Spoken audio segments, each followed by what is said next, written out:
The first video I wanted to do was kind of explain my past as it's come with my previous pregnancies, because I don't really talk about it much, and I know not a lot of people know about it. So I have been married before. I have not been pregnant with Brandon, but I was pregnant with my ex-husband. We experienced 3 miscarriages. All of them were early enough to where I couldn't even get it confirmed by the doctor because they were so early.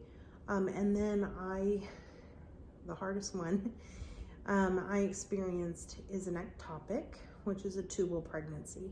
So in an ectopic pregnancy, it is where the egg is fertilized in the fallopian tube and not the uterus. And so it can become a life or death situation for the mom and the baby. And so they try to catch it in time. Sorry, I've got dog hair. They try to catch it in time before the fallopian tube ruptures. In my situation, we were excited. It was confirmed by the doctor. We already had 1 appointment. This is some of the raw stuff I'm talking about.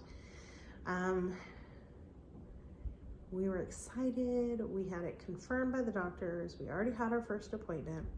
Then I started getting cramping, and I called the nurse's line, and they were like, "Oh, well, that's kind of normal. Just keep an eye on it." Well, then I started spotting, and again, they were like, "Well, that's kind of normal." Well, then it almost turned into a full flow period. So I got really worried. So I went to the ER. There's not much they could do in the ER. They did some blood work to test my hormone levels. I was too early. They couldn't get an ultrasound. And so they had me then follow up with the OBGYN the next day. So I go in, and we were military. This was in Fort Hood, Texas, which is kind of in between Austin and Waco. It is a training hospital. A lot of military hospitals are.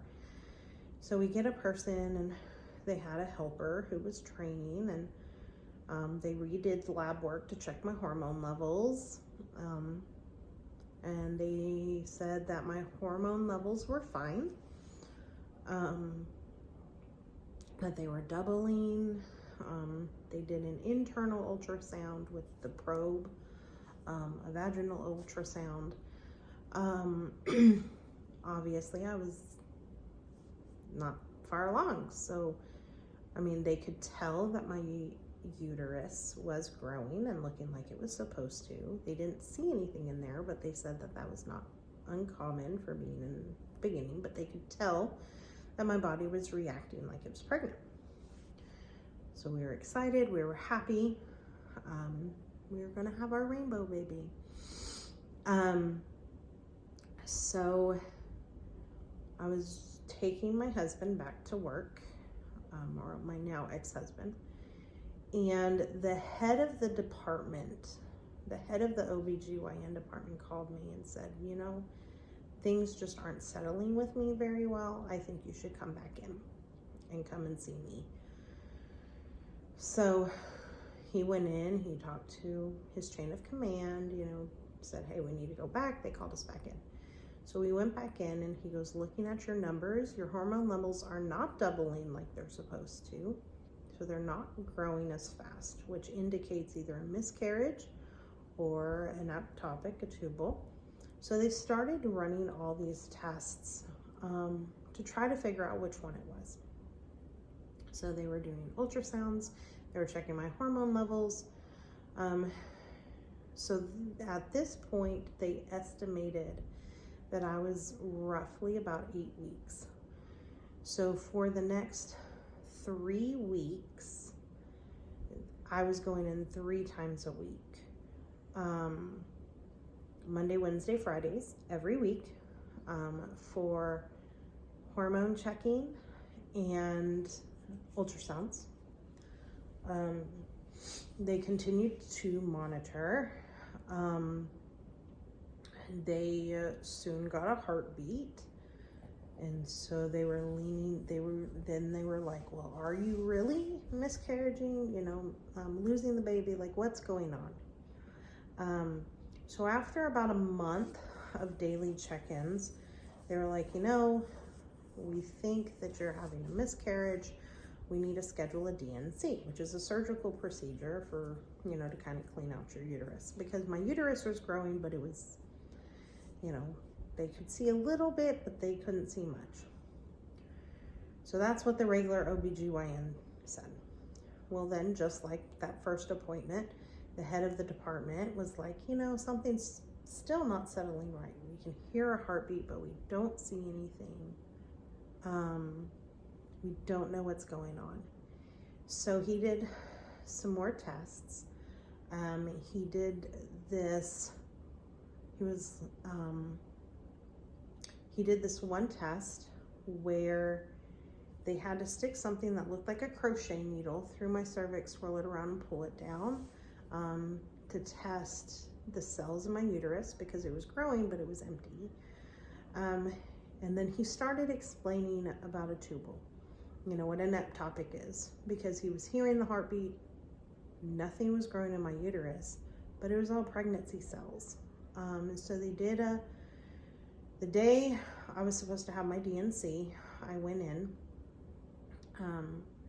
Unfortunately, my ex-husband's unit would not, knowing what we had to do, would not let him be there, which is just stupid. Knowing that we were terminating the pregnancy. So they came in and he goes, I want to try to do another ultrasound to look at your tubes, your fallopian tubes, because everybody was focused on the uterus. And he goes, but we hear this heartbeat. So when he looked, he realized that it was a tubal pregnancy and that I was on the verge of having my tube rupture. I was so far along. So at this point, he estimated that I was about 12 weeks. And he explained that with ectopics, they give you a shot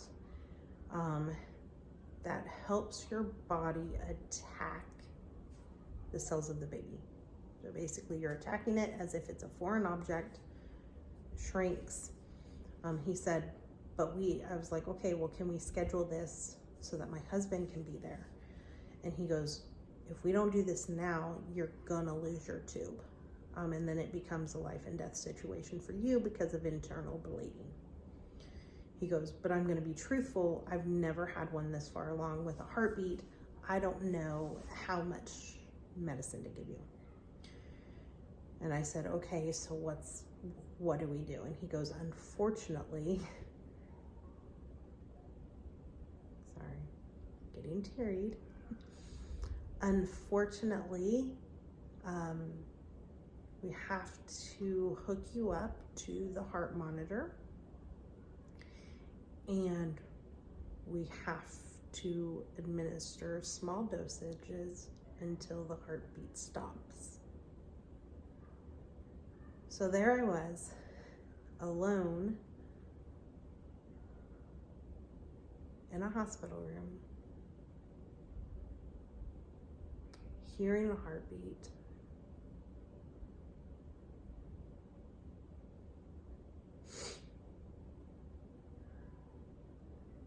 And then hearing it stop.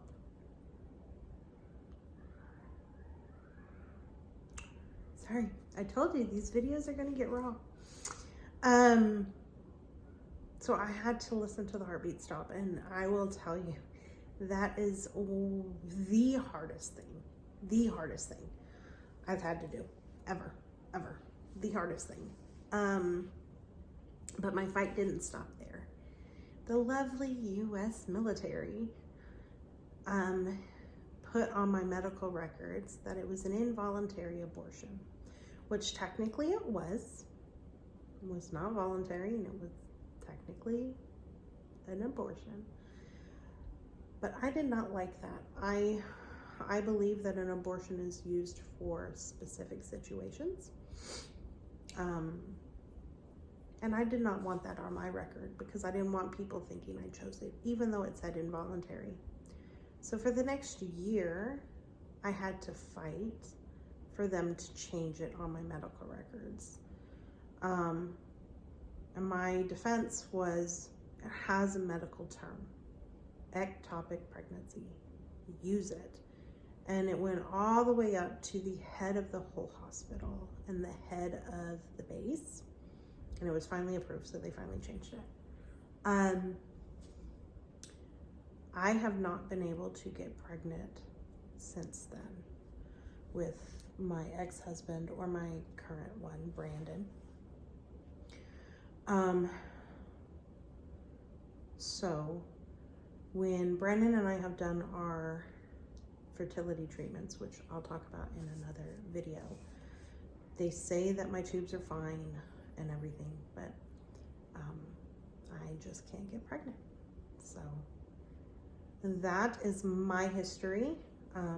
Watch our other videos because the next one I'm going to post is mine and Brandon's journey in the infertility treatments and what we've done and what we've discovered in the process.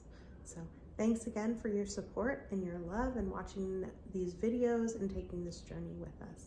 Bye, everyone.